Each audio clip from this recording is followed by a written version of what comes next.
Yes, yes, thank you again. We are building genetic medicines for longevity.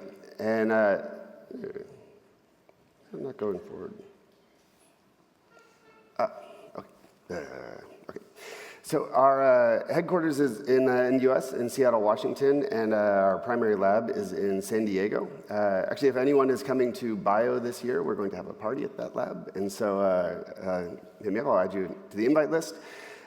We work very closely with a company called Entos that developed this delivery technology, and I'm going to talk more about that as we go through this, but also have full GMP manufacturing capabilities down there, and so the platform's actually gone into humans now with this, and it's an exciting development. So we're building genetic medicines focused on aging and longevity, but we're focusing on these three areas initially. And the reason we're doing this is because pharmaceutical partners like them, and we think we can get them into clinic. But we have a much kind of broader vision and mandate that I'll touch on at the very end. But today I'm going to talk specifically about our frailty programs and our fat-killing program. And before I get into really what we're doing, I'm going to tell you a little bit about how we do it, because the platform is quite unique, and it opens up the doors to a whole lot of things that would be impractical or maybe impossible other ways. And I'm sure some people in the audience will have ideas of how to apply it as well. And so if you're in the genetic medicines business, one thing you need to wrestle with is that your body has a vested interest in not letting you mess with its DNA. And so for those who aren't total nerds on the subject, most of the field for in vivo gene delivery is really dominated by these two technologies, viral and non-viral vectors, and the AAV being probably the most common of the viral-based ones, and LNPs that everyone is now familiar with from COVID vaccines being probably the most prominent non-viral. And they each have pros and cons, but I mean, the virus, of course, is a purpose-built machine for nucleic acid delivery, highly optimized by nature, but your body knows what viruses are and doesn't like them. And AAV in particular has a limited payload capacity, so this kind of combination of that with its immunogenicity limits the applications for it. The LNPs are fully synthetic things, and so they can be made at scale, they can have larger payload capacities, but typically can only be used to deliver things like RNA. And I'll go into more detail on this in a minute, but they have real serious dose-limiting toxicity due to how they're put together. And so the idea behind our technology is we wanted to really combine the best of both worlds to get the scale of a synthetic lipid-based vector with the entry characteristics of a virus. And this is made possible by probably the nerdiest slide I've got here, a novel fusion protein that came from a fusogenic reptilian orthoreovirus, thing that normally infects the stomachs of alligators. And I could go on for a very long time about it, but the interesting thing is it's the only non-enveloped virus known to science that has a fusion protein. And so this thing is wildly different from an evolutionary perspective than the more classic proteins you'd see on like the flu there. And it's also about 100 times smaller than the next known fusion protein that's sufficient for membrane fusion. Like this ectodomain here is only about a dozen amino acids long. And that has real serious implications in terms of how well it hides from the immune system. So it's super tiny and lipophilic. And what happens when a particle containing these gets close to the cell is it will basically mix with the lipids of the cell and deliver the cargo directly into the cytoplasm. You can see this illustrated here. Whereas LNPs traditionally have to be endocytosed by the cell and then escape the endosome. And so this isn't dependent on that at all. You can block it and they still work perfectly fine. And so this allows you to basically have broad delivery to pretty much any cell you need. It doesn't have any kind of receptor tropism or anything like that. It will just fuse with the membrane if it gets in contact with it. And what this really allows you to do is get around this Faustian bargain of sorts that the LNP technologies had to make with lipid chemistry. And so if you get endocytosed, the cell swallows this thing up, then it has to escape that somehow. And and the innovation that made the whole field really of LNPs possible were lipids that would change their charge when the pH changed. And so they would basically blow a hole in the endosome and get your cargo out that way. The problem is that that's really toxic. You can only blow up so many endosomes before really bad things happen. And it has limited what you could deliver with them and where. And so if you're able to take those lipids out of the equation, because you no longer need them, the parameter space you can explore in lipid chemistry becomes really, really huge. There's a ton of things you could use that have all sorts of really interesting characteristics. And notably, this also makes them so they aren't all taken up by the liver anymore. In fact, we can entirely detarget the liver. And so this has allowed us to develop not just one kind of monolithic delivery technology, but to tune it for any kind of tissue that we'd like or any kind of cargo we'd like. And it really opens up a staggering amount of options. This is an example of the first version that ever went into clinic. And when we started this, I had kind of an odd ask or a design objective. And so I wanted to basically to have something that had a flat biodistribution curve, no tropism, and hit every cell in the body. And for those in the gene therapy space, that's kind of an absurd ask. But I think this might be the closest anyone has gotten to it or will for a very long time. And you'll notice here, the liver is no longer primary uptake on that. And that's a huge deal. If you inject most vectors, the liver takes up 80 or 90% of them. And so this is a mg per kg also, a dose that is vastly higher than you could ever administer in a primate with a lipid nanoparticle. And so back then, the reason we wanted to do that was that we wanted to approach medicine in a very different way. I wanted to take targeting out of the realm of chemistry and bring it into the realm of information so that your targeting could be accomplished with logic gates in DNA, combinations of promoters and repressors. You think this is how the body manages a lot of stuff. Every nucleated cell in your body has the same genome. Different genes read at different places. And so the level of precision and specificity you can achieve with basically Boolean logic in DNA is vastly greater than you can achieve with chemistry. And so if you can start messing with all these different formulations, you can then skew them to go wherever you would like on top of that. And there's a few examples here on CNS formulations, eye, lung, and muscle. And you can see if you put these in these various areas, they will stay where you tell them to go. Whereas if you take the more traditional LNP, they pretty much all end up in the liver.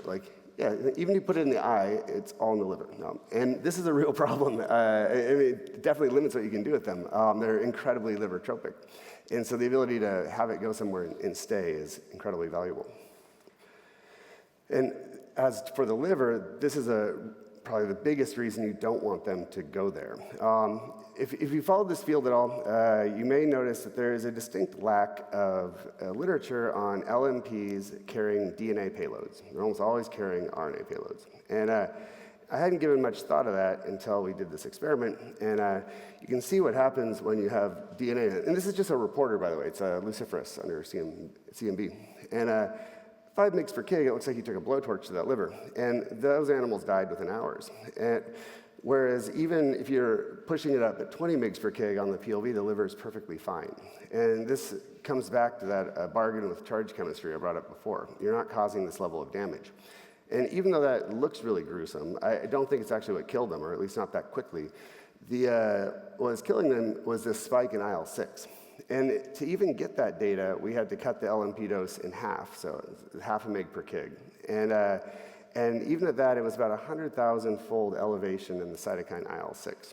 And this is a fairly infamous cytokine for cytokine storms and spikes. And when we had 40 times the dose with the PLV, it wasn't even significant above saline. And so this, I know it's into the data, but these attributes are what allow us to do all the cool things that I'm about to show you.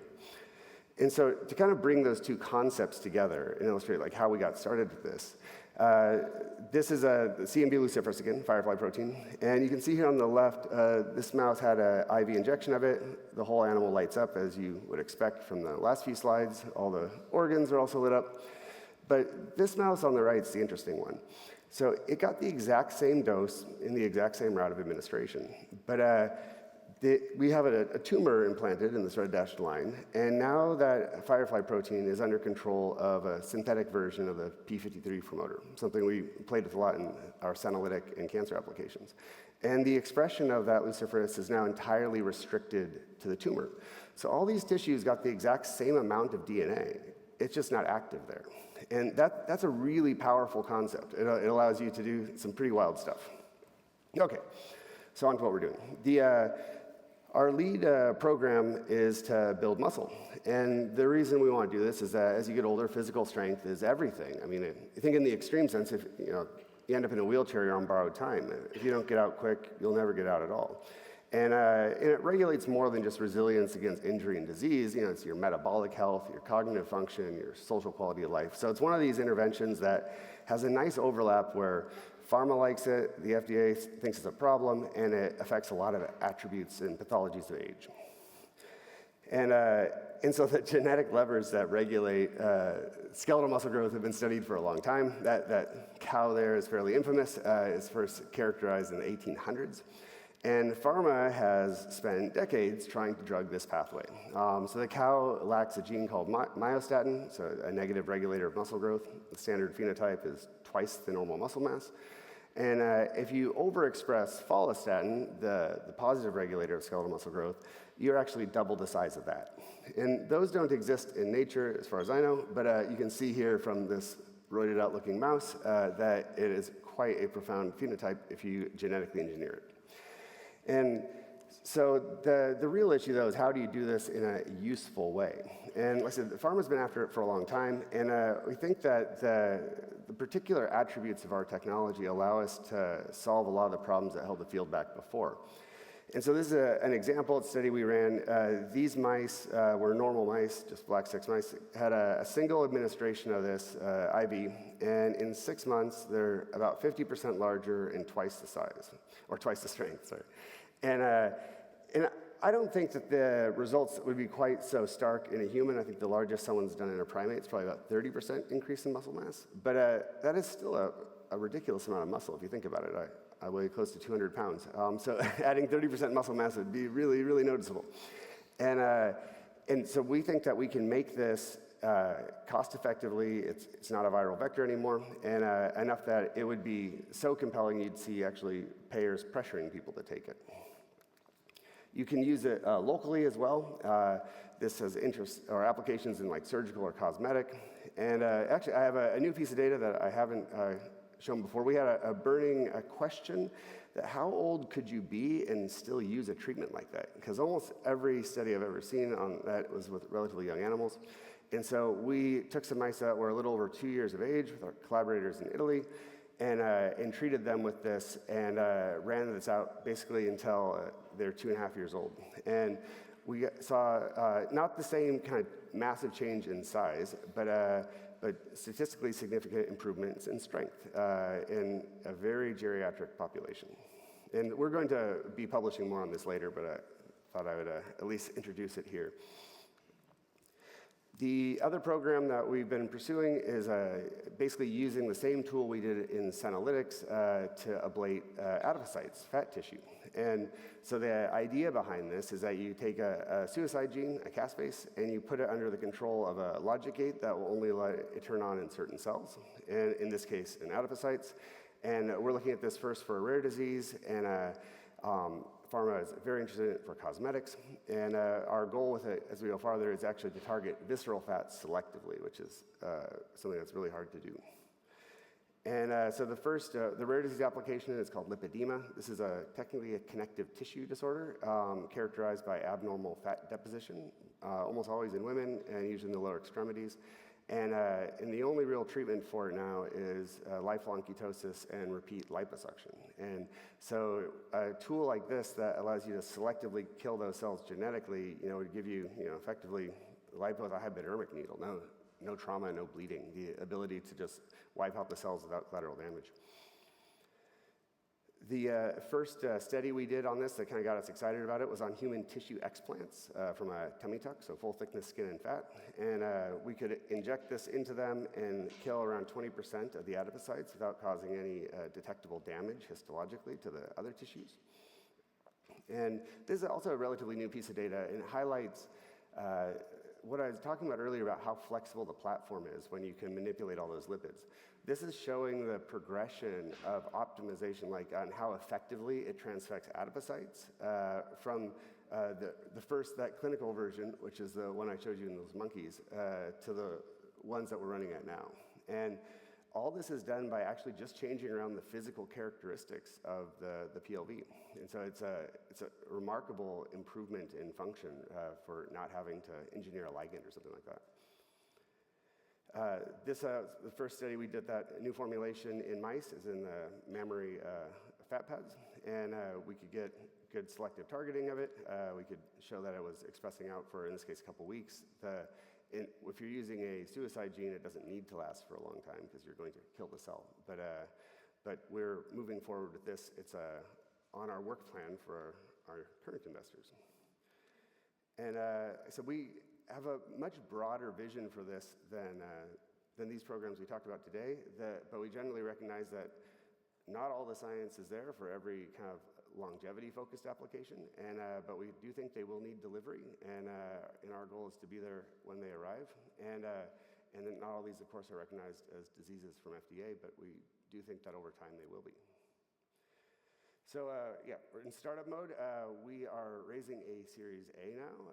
We have a lead investor, AbbVie Ventures, and are looking to build out the syndicate. So if anyone feels like following a large pharma into a genetic medicines company, please talk to me.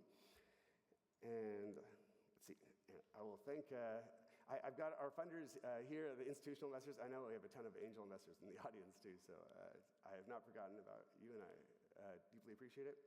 Our collaborators at Entos, who make all these great PLVs all the time, and then our collaborators who did that latest aged mouse study, and mostly in Italy. So I'll stop there for questions.